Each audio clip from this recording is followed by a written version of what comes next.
have you heard that if you decide to join the NHS, if you want to come and work in the United Kingdom, that you can't directly enter into a training program, that you've got to slave away in a non-training or a service provision job for a certain amount of time before, the gods that be or the powers that be deem it acceptable for you to join into a training program? I feel like a lot of international doctors have heard this, or they know their friends have done it, so they automatically think, well, of course, this must be the only way. Otherwise, why isn't everyone doing it? Everyone might not be doing it because they don't know, or they haven't met the criteria, or they just want to join a non-training job before they join a training job. But let's talk about how you today can think about directly entering into a UK specialty training program without NHS experience.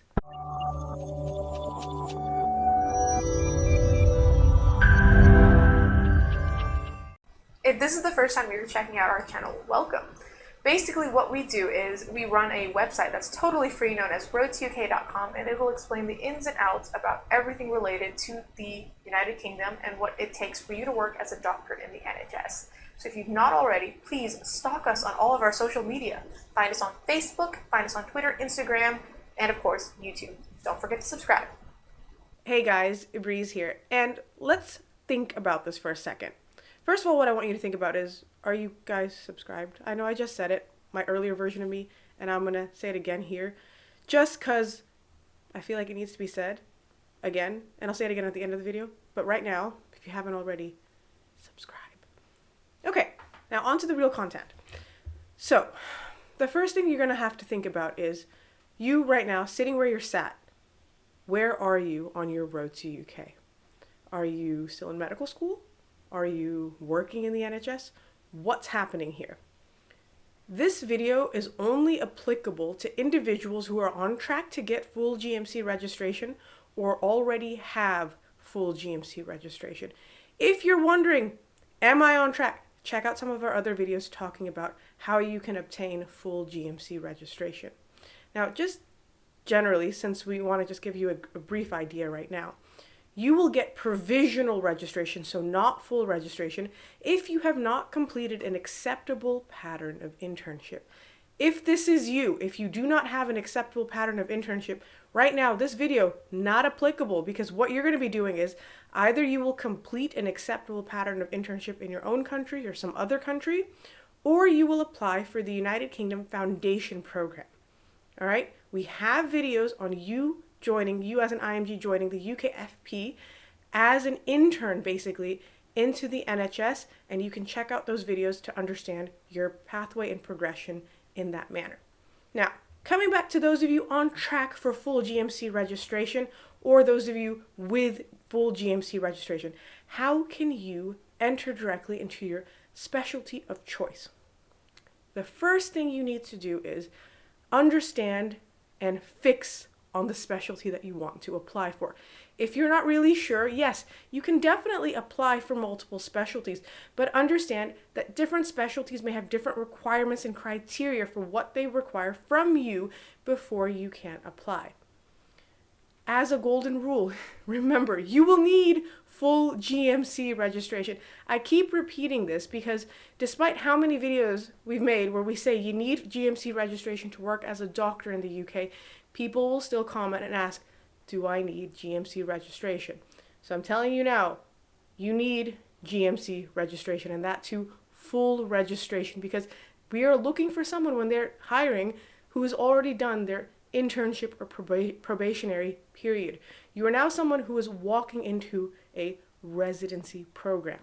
Now, you might wonder, in the UK, why don't they use terms like residency and fellowship like I've heard, especially if you're someone who's been thinking about going to the United States? It's a different country, they use different terms. The things that you're looking for right now are words like uncoupled and coupled training, run through, core training. These are the words that are important to you. Depending on your specialty of choice, they will be different types of programs that have either run through or uncoupled training programs. So for instance, GP training is considered a run-through program because you start, you finish, you're a GP at the very end, but internal medicine, it's just core training, and then you have to enter into another training program to specialize. This is again something that we've covered previously in videos, so I don't want to spend too much time talking about that right now. The reason this is important though for you to understand is you will know what the criteria is to apply at whatever level is applicable to you. For certain training programs, for example, surgical training programs, you may be overqualified, okay? This overqualification will come from the fact that you have your own country's experience up until now.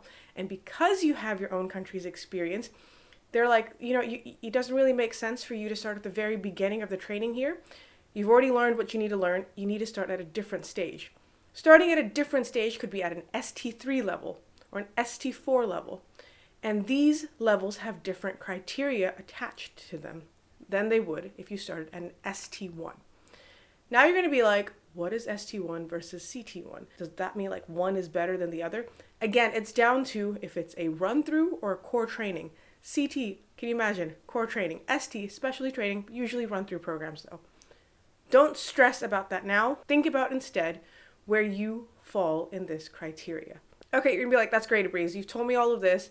I feel like I'm on track or I've got registration, now what? So we're going to keep this as simple as possible. More often than not, your training application will open in November of every year. Yes, certain programs open at different times of the year and there are re-advert rounds, which means if there's anything left over, people will apply then. That's going to complicate this conversation. So let's make a timeline based on you aiming for November. So let's say November 2023 is your target to apply. From now until then, you need to start thinking about what do you need? What criteria are you fulfilling? Are you going to get registration in time if you don't already have it? The other thing you need to remember is all of these training programs at the very least want 12 months of post-intern experience where you have worked as a licensed and registered doctor somewhere. Okay? It can be in your home country. It can be in another country, but you need to be legally able to practice there as a doctor. We're not talking about observerships. We're not talking about clinical attachments. We're not talking about you working somewhere without registration. You need to prove all of these things as part of your registration pathway and as part of your application process. So please ensure, if you're considering this, that you meet the criteria. So right now, if we're going to say, okay, it's May 2023, I have full GMC registration. In a year's time, that means if my training post starts in August 2024, I will have gotten 12 months of post-internship experience by the time my post starts. Perfect. That's what they're looking for. You need that 12 months minimum before your post in training starts. So that means if you, for instance, complete your internship in September 2023, you're not going to be able to apply because you won't hit August's 1 year, 12 months requirement, will you? Now you might apply outside of the November timeline, which is always feasible, but I'm talking about the November timeline just because that is the route that majority of IMGs and doctors in general who are thinking about joining training will apply into, because that's when most seats open up. So that is what you have to now consider. Do I have things for my portfolio? Do I have things for my CV? Have I met this stipulation, or will I meet the stipulation for 12 months and full GMC registration? Now the next thing you're going to wonder about is, do I have to prove anything else? Yes, you do. Just because you've met this 12 months, and doesn't mean that you suddenly can just onboard and start applying. You need to prove that the competencies, the things that you've learned, are equivalent to what those who have done the foundation program or an FY2 standalone have learned. So for this, if you're applying at the very minimum, at the very start of a training program, you will need something known as the CREST form, or your Certificate of Readiness to Enter Specialty Training. We have an entire playlist and article dedicated to explaining the CREST form and what it requires and what you need. I suggest you check that out. It'll be linked in the description box, or you can just check out any part of our channel where you will find it if you type in CREST. If you are applying at a more senior level, there are different alternative core competencies that you will require that will bring you into, let's say, like a registrar level for a surgical or medical specialty. Now, the main key differences between a CREST form and alternative core competency form is, With the CREST form, you don't need to have the person who signs it hold GMC registration. Like, they don't have to have NHS experience or be a UK doctor, but they need to be a consultant. Alternative core competencies, also they need to be a consultant. They may or may not need to have GMC registration / NHS experience. It depends on the program, which is why it's really important for you to know what the program's asking of you. If you don't know this and you go into a blind, you're just going to get stressed and depressed because you're going to realize you've hit a dead end. All right, let's talk about how you can build your portfolio or your CV. You're going to hate me because I'm going to tell you the same thing I've already said before. It depends on your specialty or what level and program you're applying into. If you're applying into core psych, you don't need the same things as applying into core surgical, and you won't need the same things as applying into internal medicine. This is because, can you imagine, different programs have different requirements. Now, there are some basic things that can be the same across the board, like having audits or quality improvement projects, getting some leadership stuff done, doing some presentations, publications, stuff like that. But if you actually look into the rubrics of different training programs, a lot of things will come up that you'll be like, oh, I didn't know I needed that. For instance, exams like the MSRA are necessary for certain training programs, but not for others.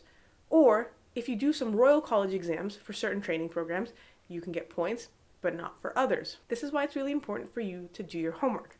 Now, if you don't want to do your homework, which I totally understand, or you're like, look, I get it, there's a lot of stuff out there, it's very confusing, you can always book a session with myself or with Ibrahim, and we can guide you through it on a, obviously, one-to-one level.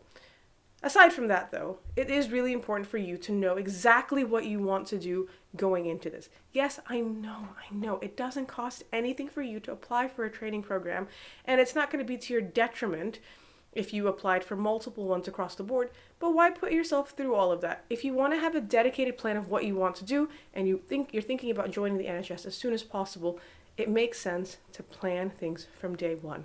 So if you're sat in your home country right now wondering if this time next year, could you be applying for your visa for your training program, it's totally possible. Just remember, November is a few months down the line. If it doesn't work out this November, if you're not shortlisted for your interview, it's okay. You can always, with that registration, join the NHS first, or stay in your home country, build up your portfolio, and apply again for training the next year. You do not, I repeat, you do not require NHS experience ahead of all of this. Look through all of the competency forms, look through all of the criteria. None of them say prior NHS experience needed. It's the same as you applying in any other way, all right? So don't stress out about the fact you don't have NHS experience. If you're worried about, well, how do I know how things will go? Or, what if I go in there and I'm not really sure? You should hopefully have some form of induction program, just a general induction program when you're starting out. If you think that's not going to be enough, you can do an attachment ahead of time, you can do an observership, you can shadow and see how things are. Just remember though, not having NHS experience will not prevent you from getting into training, and it's not something that you think, oh, well, what if it doesn't give me points or anything like that. You on your own with your application is more than sufficient. So final thoughts. Should you do this? Should you not do this? Ultimately, the decision is yours. Make your pros and cons list. If you have some stuff on your plate and you think, actually, I can get this all done and I can get into a training program directly, by all means, do it. Remember, the good thing about the UK is it's not a rat race. If you join a training program and you realize this actually isn't for me and you want to jump ship into another training program or into a non-training role, it won't hurt you. It's not like somebody's going to hold it against you later on. Just remember, obviously, to do your homework, like we said already, because you don't want to put yourself through unnecessary stress by jumping from different specialties over and over again. But the key takeaways, you can do this. You can directly apply into a UK specialty program without prior NHS experience. You can read everything out there about those specialties and understand what criteria are required and do all the portfolio build-up from your home country. It's not impossible. And if at any point you're confused about how you can do that, you know that we're always there and you can always book a session with us. So until next time, please continue to like, subscribe, follow on all of our social media on our Instagram, Facebook, Twitter, and YouTube, and we will see you next time. Bye.